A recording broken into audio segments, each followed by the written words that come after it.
He thought he was the funniest man in London, entertaining tourists with his crude jokes at the expense of Britain's most disciplined soldiers. However, when he pushed one royal guard too far with his relentless mockery, 3 simple words would expose him for exactly what he was. Before we go on, please tell us in the comments where you are watching from. Also, subscribe to the channel if you respect the royal guards. The Tower of London stood magnificent in the crisp October morning, its ancient stones bearing witness to nearly 1,000 years of British history. Tourists moved through the grounds with respectful reverence, many speaking in hushed tones as they absorbed the weight of the fortress that had housed kings, imprisoned traitors, and guarded the crown jewels through centuries of triumph and turmoil. At the entrance to the Jewel House, Lance Corporal James Mitchell of the Grenadier Guards stood at perfect attention. His scarlet tunic was immaculate, each golden button polished to mirror brightness, his bearskin cap positioned with mathematical precision. The morning light caught the brass appointments on his uniform, creating an almost ethereal glow around the motionless figure. To the passing visitors, he appeared carved from marble, a living statue representing centuries of military tradition and unwavering discipline. Mitchell had earned his position through exceptional service record that included 2 tours in Iraq and extensive training in ceremonial duties. Behind his stoic exterior lay the mind of a professional soldier who had seen combat, saved lives under fire, and demonstrated the kind of unshakable composure that made him ideal for protecting Britain's most precious treasures. His stillness was not empty ceremony, but the visible manifestation of years of military discipline and genuine dedication to duty. The tourists who passed his position throughout the morning showed appropriate respect for his role. Families paused to explain to their children the significance of the guards.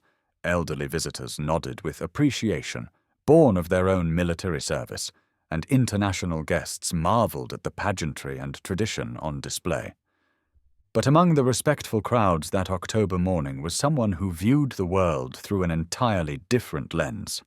Marcus "Marky" Thompson was a 34-year-old street performer who had built his reputation around the tourist areas of central London by heckling, pranking, and generally disrupting anyone he viewed as an easy target. Standing just over 5 feet tall with a wiry build and a face that seemed permanently twisted into a smirk, Marky had discovered that he could make decent money by entertaining tourists with increasingly outrageous stunts and crude commentary. His act relied primarily on picking targets who couldn't or wouldn't fight back.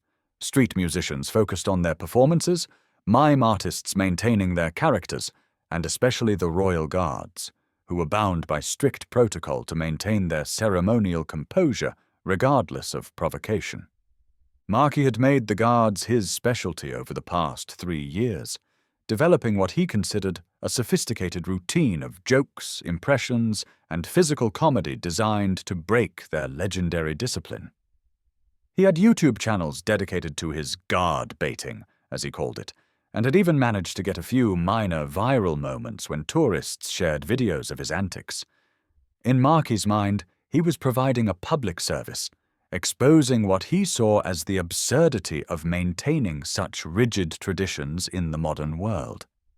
He viewed the guards as overpaid actors playing dress-up, their ceremony as meaningless pageantry, and their discipline as an invitation to test exactly how far he could push before they cracked. What Marky didn't understand, what his shallow, attention-seeking worldview prevented him from grasping, was that he was approaching not ceremonial figures, but elite warriors whose composure had been forged in combat zones where breaking discipline could mean death. "Right then," Marky announced to the small crowd of tourists who had begun following him through the tower grounds. "Time for today's entertainment. Let's see if we can get old Tin Soldier here to crack a smile." He gestured toward Mitchell with exaggerated theatrical flair, his voice pitched to carry across the stone courtyard. Several tourists looked uncomfortable with his approach, but others, particularly younger visitors with their phones already recording, seemed eager to see what would happen. Marky had refined his routine over years of practice. He started with simple verbal provocations, moved to physical comedy, and gradually escalated until he either got the reaction he wanted or grew bored and moved on to another target. In his experience, the guards eventually either broke character or were relieved by their superiors before he could achieve his goal of making them laugh or respond. "Look at this one!" Marky called out to his impromptu audience, pointing at Mitchell. "Standing there like he's guarding the crown jewels or something important. Bet he's thinking about his tea break, eh? Or maybe wondering if his mummy packed his lunch properly." A few tourists chuckled nervously, though several others looked distinctly uncomfortable with Marky's disrespectful tone. An elderly gentleman wearing a Royal British Legion pin stepped forward slightly. "Son," the veteran said quietly, "perhaps you might show a bit more respect. These men are serving soldiers, not entertainment." Marky turned his smirk toward the older man. "Oh, come on, Grandad. It's all in good fun, innit? These guards love the attention. It's the most excitement they get all day. Right, soldier boy." He spun back toward Mitchell, who remained perfectly motionless, his eyes fixed straight ahead, giving no indication that he had heard anything at all. "See?" Marky announced triumphantly to the growing crowd. "Nothing going on upstairs. Just following orders like a good little robot." What Marky couldn't see, what his superficial understanding of military discipline prevented him from recognizing, was the subtle signs that Mitchell was fully aware of everything happening around him. The guard's peripheral vision tracked every movement, his ears catalogued every voice, and his mind was continuously assessing the situation for any genuine threats to the tower's security or the safety of the visiting public. Mitchell's training allowed him to distinguish between harmless if annoying disruption and actual security concerns. Marky's behavior, while disrespectful and increasingly disruptive, didn't rise to the level that would require breaking ceremonial protocol. The appropriate response was to maintain discipline and allow the tower's civilian security staff to handle the situation if it escalated beyond acceptable boundaries. But Mitchell was also human, and Marky's crude insults about military service, about the uniform Mitchell wore with pride, about the traditions he had sworn to uphold, were beginning to test even his exceptional discipline. "I bet he's got a name tag under all that fancy dress," Marky continued, emboldened by what he interpreted as complete passivity.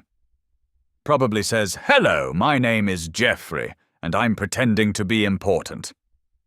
He began an exaggerated military march around Mitchell's position, pumping his arms in a mocking parody of drill movements, while his growing audience recorded the performance on their phones. Left, right. Yes, sir. No, sir. 3 bags full, sir." Marky chanted in a high-pitched voice intended to mock military discipline. "I'm a big, strong soldier man with my big, scary hat and my pretty red coat." Several tourists were now actively encouraging Marky's performance, laughing and applauding his increasingly elaborate mockery. But others in the crowd looked genuinely disturbed by his behavior. A school group from Wales moved their children away from the spectacle, and several individual visitors walked away entirely, clearly uncomfortable with the disrespectful display. The elderly veteran who had tried to intervene earlier stepped forward again, his voice carrying more authority this time. "That's quite enough," he said firmly. "You're disrupting other visitors and showing disrespect to a serving member of Her Majesty's forces. I suggest you move along." Marky's eyes lit up with malicious delight. He had found a new target, someone who was clearly taking his act personally and might provide even better entertainment than the stoic guard. "Oh, we've got ourselves a proper military man here," Marky announced, turning his full attention to the veteran. "Let me guess. You did your bit back in the day, earned yourself a shiny medal, and now you think everyone should bow down to the uniform?" The older man's face reddened, but he maintained his composure. "I served 32 years in the Royal Navy. I've seen what real soldiers do, and I know the difference between genuine service and cheap entertainment." 32 years! Marquis exclaimed with mock amazement. "Well, aren't you the hero? Tell me, Admiral, how many enemies did you defeat from behind your desk? How many battles did you win in the officers' mess?" The veteran's wife placed a gentle hand on her husband's arm, clearly worried about the escalating confrontation. But Marquis was just getting started. "Here's the thing about you military types," he continued, his voice taking on a nastier edge. "You're all living in the past, aren't you? Walking around acting like you're still fighting the Nazis or something, when really you're just old men clinging to stories about how important you used to be." The crowd had gone notably quieter. Even the tourists who had been enjoying Marquis's earlier antics seemed uncomfortable with his increasingly personal and cruel attacks on the elderly veteran. But Marquis was riding the high of attention and aggression, and he was no longer thinking clearly about boundaries or consequences. In his mind, he was delivering brilliant social commentary, exposing the pretensions of military tradition and the absurdity of reverence for authority. "And you know what's really pathetic?" he continued, gesturing toward both the veteran and Mitchell. "You've got this old-timer here defending Statue Boy there, like it's some sacred tradition that can't be questioned. But look at them. One's a has-been living in the past, and the other's a never-was playing dress-up, The veteran's composure finally cracked slightly. His voice shook with controlled anger as he responded. "Young man, you have no idea what you're talking about. That guard has likely seen more real combat than you'll ever understand. These ceremonies honor genuine sacrifice and service, not whatever shallow performance you think you're delivering." Marquis laughed, a harsh sound that echoed off the ancient stone walls. "Combat? Him? Look at him standing there like a mannequin. The only combat he's seen is fighting off boredom during these ridiculous ceremonies." He turned back to Mitchell, who continued to stand in perfect stillness despite the escalating chaos around his position. "Isn't that right, soldier boy?" Marquis called out. "All dressed up with nowhere to go. Bet you've never seen anything more dangerous than a tourist with a camera." The crowd was now distinctly uncomfortable. The initial amusement at Marquis's antics had given way to embarrassment and concern as his behavior became increasingly aggressive and personal. Several groups of visitors had moved away entirely, clearly wanting no part of the developing confrontation. But Marquis was beyond caring about his audience's comfort. He was locked into his performance now, driven by a toxic combination of ego, ignorance, and the need to prove that he could break through any authority figure's composure. "You know what I think," he continued, beginning to pace in front of Mitchell's position like a prosecutor making his case. "I think all this military ceremony is just compensation. Grown men playing with toy soldiers because they're too scared to deal with the real world." He gestured expansively toward the tower's ancient walls. "Look around. We're in a tourist attraction, not a military base. These guards are just part of the show, like the actors at those medieval dinner theaters. All costume and performance, no substance." The elderly veteran looked genuinely pained by Marquis's words, and his wife was now actively trying to guide him away from the confrontation. But the older man seemed rooted in place, unable to simply walk away from such a direct attack on everything he had served. "Son," the veteran said, his voice now carrying decades of military authority despite his civilian clothes, "you are making a serious mistake. These men are not actors or performers. They are active duty soldiers with combat experience, and they deserve your respect, not your mockery." But Marquis was beyond reason now. The combination of attention, adrenaline, and his own inflated sense of cleverness had pushed him into a state where he genuinely believed he was delivering brilliant social commentary rather than simply being cruel and disruptive. "Respect?" he scoffed. "For what? Standing still, looking pretty in a funny hat? Tell me, what exactly has Tin Soldier here done that deserves my respect? Has he saved any lives? Has he fought any real battles? Or has he just learned to stand very, very still while tourists take pictures?" It was at this moment that Markey made his fatal error. Instead of continuing to address the crowd or the veteran, he turned directly towards Mitchell and took several steps closer, moving well within the guard's personal space. "Come on then, hero," he said, his voice now loud enough to carry across the entire courtyard. "What's your story? What great deeds have you done for Queen and country? What battles have you won? What enemies have you defeated?" He was now close enough to see the details of Mitchell's uniform, the precise stitching, the military insignia, the small ribbon bars that indicated various awards and service medals. But Markey's ignorance prevented him from understanding what any of these symbols meant. "I bet you've got a whole collection of participation trophies, don't you?" he continued, his voice dripping with sarcasm. "Little ribbons for showing up. Little medals for following orders, little badges for not embarrassing yourself too badly during training." The crowd was now watching in horrified fascination. Even the tourists who had initially encouraged Markey's performance were clearly uncomfortable with how personal and vicious his attacks had become. But Markey was completely absorbed in his own performance, convinced that he was moments away from achieving his ultimate goal of breaking the guard's legendary composure. "Here's what I think happened," he announced, beginning to circle Mitchell's position like a predator stalking prey. "Little Jimmy or Johnny or whatever your name is probably grew up watching war movies, dreaming about being a hero. But when it came time for real service, you ended up in the ceremonial unit, playing dress-up for tourists instead of doing any actual soldiering." He paused directly in front of Mitchell, so close that they were almost nose to nose. "Am I right, soldier boy? Did you apply for the real army and end up in the costume department instead?" The silence that followed was profound. Even the ambient sounds of the tower, tourists talking, birds calling, the distant hum of London traffic, seemed to fade into background as everyone present focused on the confrontation between the mocking comedian and the motionless guard. For a long moment, Mitchell remained perfectly still, giving no indication that he had heard anything at all. His eyes continued to stare straight ahead, his breathing remained controlled and even, and his posture showed no sign of tension or reaction. Markey began to smirk, interpreting this continued stillness as evidence that he had been right all along. That the guards were nothing more than ceremonial figures without the courage or authority to respond to challenges. "See?" he announced to the crowd, his voice carrying triumphant satisfaction. "Nothing there, just a costume and an empty head.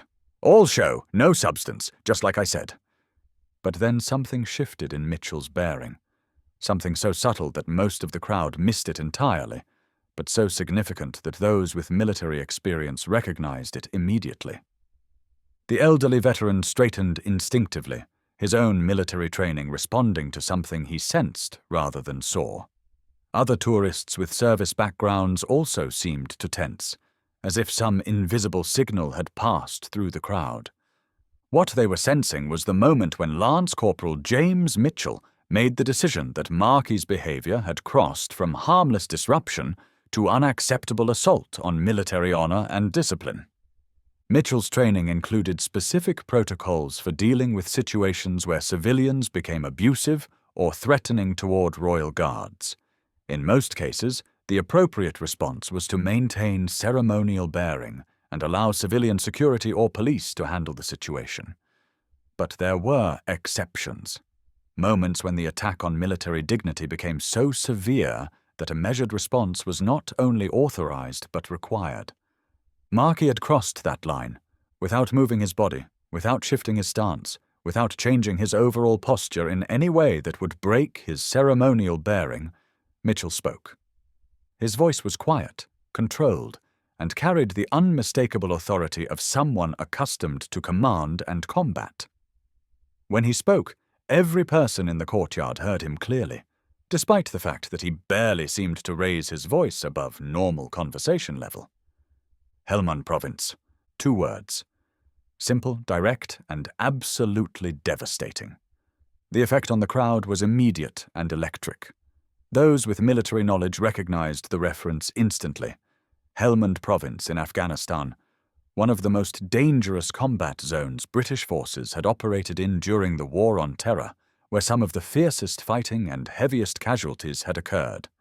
The elderly veteran visibly straightened, his expression shifting from anger to respect and understanding. Other military personnel in the crowd, and there were several, identifiable by their bearing and their reaction to Mitchell's words, also responded with immediate recognition and deference. But Markey, in his ignorance and arrogance, didn't understand the significance of what Mitchell had just said. "What's that supposed to mean?" he demanded, his voice cracking slightly as he sensed that something had changed in the dynamic, but couldn't understand what. Mitchell's eyes moved for the first time since the confrontation began. With deliberate precision, he shifted his gaze from straight ahead to look directly at Markey. The change was minimal. A slight turn of the head, a refocusing of attention, but the effect was profound. When Mitchell's eyes met Markey's, the comedian suddenly found himself looking into the face of someone who had seen combat, who had faced death, who had made life-and-death decisions under enemy fire. The casual mockery died in his throat as he realized, for the first time, that he was not dealing with a ceremonial figure, but with a genuine warrior. "Helmand Province, Afghanistan," Mitchell repeated, his voice carrying the weight of lived experience. 2 tours, 18 months total. Patrol Base Commander, Forward Operating Base, Shortcut. Each word hit the crowd like a physical blow. Those with military knowledge understood immediately that Mitchell was not just claiming combat experience, but specific, verifiable service in one of the most dangerous areas of the Afghan conflict. "IED sweeps along Route Trident," Mitchell continued, his voice never rising but somehow filling the entire courtyard. 73 combat patrols, 16 firefights, 3 Purple Hearts for wounds received in action. The crowd had gone absolutely silent. Even the ambient noise of the tower seemed muted, as everyone present absorbed the reality of what they were hearing. Markey's face had gone pale. For the first time since beginning his performance, he seemed to realize that he might have made a serious miscalculation. But Mitchell wasn't finished. "Military Cross for gallantry during Operation Herrick 15. Awarded for single-handedly defending a civilian evacuation point against insurgent attack for 4 hours while wounded until reinforcements arrived." The elderly veteran removed his hat in a gesture of respect that was immediately copied by other military personnel in the crowd. The weight of Mitchell's actual service record was settling over everyone present like a heavy blanket. 23 British soldiers under my command," Mitchell continued, his voice carrying the authority of lived experience and genuine sacrifice. 23 men who came home alive because of decisions I made under enemy fire." He paused, letting the full significance of his words register with the crowd before delivering his final, devastating point. "Every one of them worth 10 of you." The 3 words hit Markey like a physical blow. Simple, direct, and absolutely crushing in their assessment of his worth compared to genuine military service and sacrifice. The crowd erupted in spontaneous applause. The elderly veteran led the response, clapping with genuine respect and admiration for Mitchell's service and his perfect handling of the confrontation. Other tourists joined in, many of them clearly moved by the revelation of the Guard's true background and accomplishments. But the applause was not just for Mitchell's military record. It was also approval for the way he had handled Markey's attacks, with dignity, restraint, and ultimately with the kind of devastating precision that only someone with genuine authority could deliver. Markey stood frozen in the middle of the courtyard, his earlier confidence completely shattered. The crowd that had been his audience was now actively hostile, with several tourists filming his humiliation rather than his performance. That's not fair," he stammered, his voice barely audible over the continued applause. "You're supposed to be ceremonial. You're not supposed to talk." But his protests fell on deaf ears. The crowd had seen through his shallow performance to the reality underneath, and they had also seen Mitchell's demonstration of what genuine strength and authority looked like. "Perhaps," the elderly veteran said, his voice carrying across the courtyard with military authority. "You might consider apologizing to the Lance Corporal, and then removing yourself from these premises before someone calls the police." Other voices from the crowd joined in agreement. What had started as entertainment for some tourists had become a public shaming of someone who had shown profound disrespect to a decorated war veteran. Markey looked around desperately, seeking support or sympathy from someone, anyone in the crowd. But the faces that looked back at him ranged from hostile to disgusted to simply dismissive. His performance, which had seemed so clever and entertaining just minutes before, now appeared exactly as shallow and cruel as it actually was. I was just having a laugh," he said weakly, "just trying to entertain people. At the expense of a man who risked his life for this country." The veteran replied sharply, "That's not entertainment, son. That's cruelty." Mitchell, having delivered his devastating response, had returned to his ceremonial position. His eyes once again stared straight ahead, his posture returned to perfect stillness, and his bearing resumed the disciplined composure that marked him as a member of the Royal Guard.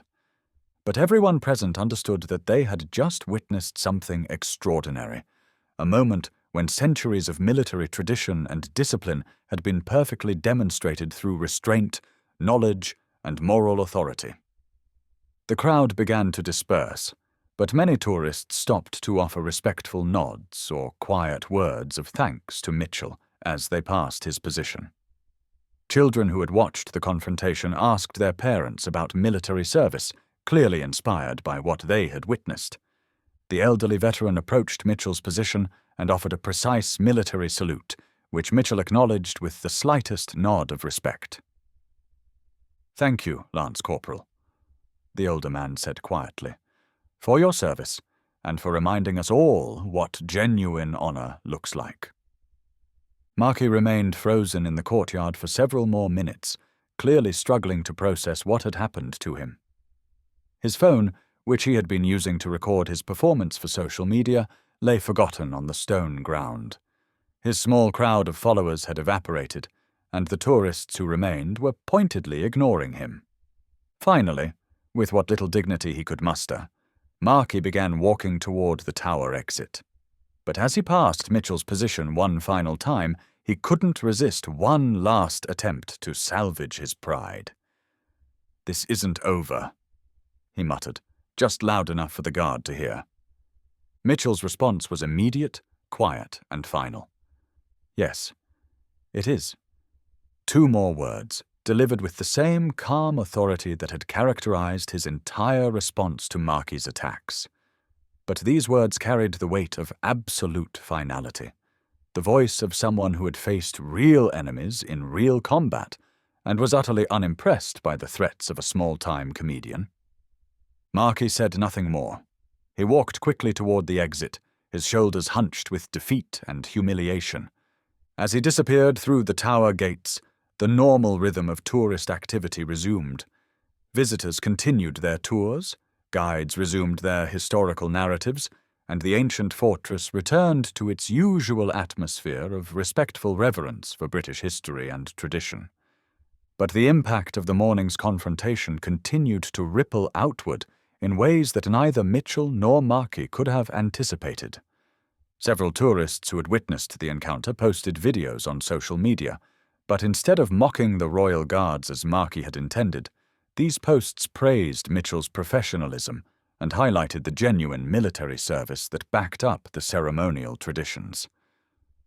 The hashtag #RespectTheGuard began trending as people shared the story of how a decorated combat veteran had quietly destroyed a Heckler's cruel performance with simple facts about his service record.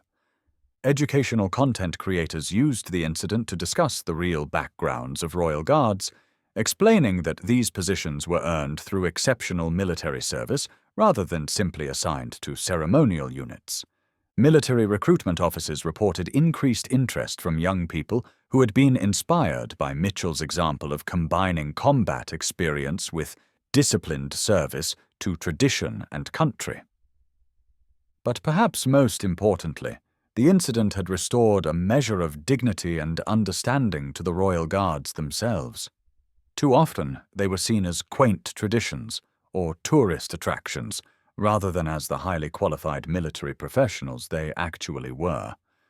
Mitchell's perfect handling of the situation, maintaining discipline while demonstrating genuine authority, had reminded everyone present that ceremony and substance were not contradictory, but complementary aspects of military service. As his shift ended that evening, and Mitchell was relieved by another guard, he reflected on the day's events. The confrontation with Markey had been unpleasant, but not particularly challenging for someone who had dealt with far more serious threats in combat zones. What pleased him most was that the incident had provided an opportunity to educate people about the true nature of Royal Guard service. Too often, the public saw only the ceremony and missed the substance underneath. The Royal Guards were not museum pieces or tourist attractions. They were active duty soldiers, each one selected for exceptional service records and proven performance under pressure. Their ceremonial duties were an honor earned through military excellence, not a consolation prize for those unable to handle real military service. Mitchell hoped that Markey had learned something from their encounter, though he doubted it. Men like that rarely possessed the self-awareness necessary for genuine growth and reflection. But the tourists who had witnessed the confrontation, particularly the children who had seen a real military hero demonstrate dignity under pressure, they might carry the lesson with them for years to come. As Mitchell returned to his quarters, he was greeted by congratulations from his fellow guards and commendations from his superior officers. Word of his handling of the Heckler had already spread through the tower's security network, and everyone agreed that he had exemplified the best traditions of the Royal Guards. "Outstanding work today, Mitchell," his sergeant major commented. "Perfect demonstration of when to maintain discipline and when to assert authority." Mitchell accepted the praise with characteristic modesty. "Just representing the regiment properly, Sergeant Major. Can't let civilians think we're just for show." But privately, he felt deep satisfaction at having defended not just his own honor, but the honor of every Royal Guard who had ever endured mockery and disrespect while maintaining their duty to serve with dignity. The ancient stones of the Tower of London had witnessed countless confrontations over the centuries, battles between armies, clashes between political factions, and personal dramas of triumph and defeat. But few had been resolved with such perfect demonstration of how knowledge, experience, and moral authority could triumph over ignorance, cruelty, and shallow performance. As the sun set over the Thames, casting long shadows across the Tower grounds, the Royal Guards continued their eternal watch. They stood as living symbols of service, sacrifice, and the idea that true strength comes not from mocking others, but from serving something greater than oneself.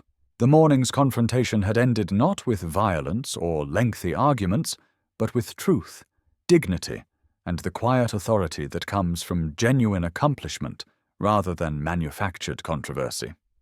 It was, in its own way, a perfect example of how the best of British military tradition, honor, service, and understated competence, could meet the challenges of modern skepticism and emerge stronger than before.